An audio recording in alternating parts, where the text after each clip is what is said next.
How do you bring up to date a centuries-old institution that some think is the preserve of the posh?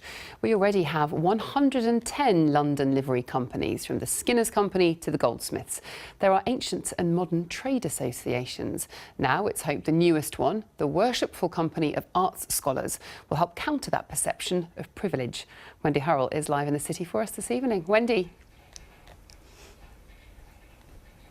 I'm in the Apothecaries Hall in Blackfriars. Now, the original building here was here in the 13th century, most of it destroyed in the Great Fire of London. This was rebuilt in 1672, and it seems inevitable, really, that when you're talking about traditions in the City of London, you're discussing things that are really, really old. But the livery companies are still thriving today. Its newest one is the Worshipful Company of Arts Scholars, founded in 2014. And I've been through the keyhole with its master, Lloyd Grossman.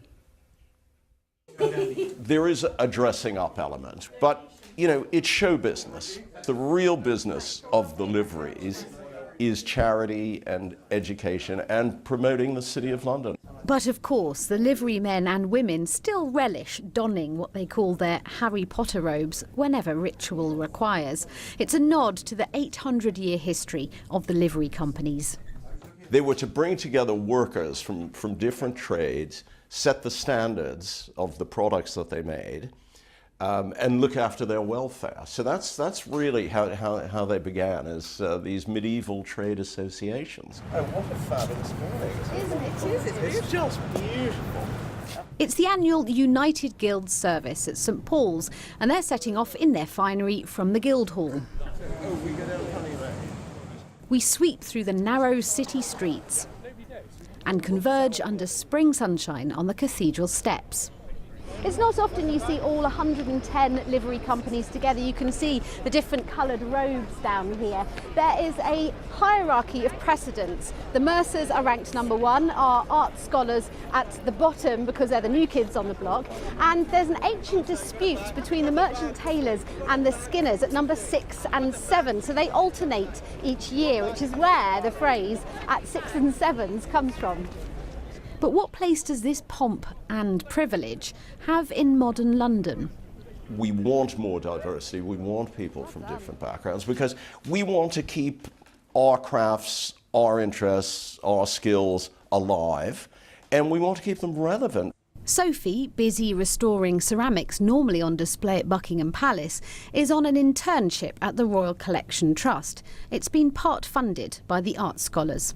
An internship provides that bridge between that gap of I've just come out of college and I'm quite fresh to all of this still, and actually producing work and conserving objects. There's so few things like this that are equivalent, so they're really doing something very special for people like me. For 180 years, there were no new companies, but in the 20th century, more have been founded than in any other period of history. You have things like the information technologists, the world traders, the tax advisors. You know, one of the reasons why London is the greatest city in the world is because it has this unbelievable constellation of skills and talent and interests, and the livery companies reflect that. Well, the modern livery companies then describe a progressive capital city.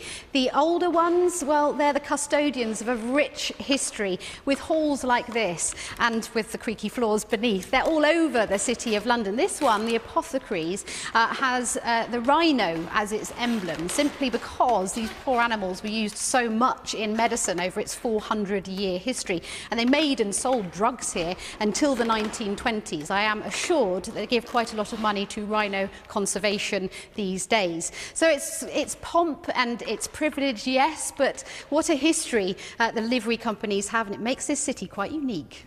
Absolutely, and what a setting as well. Thanks very much, Wendy.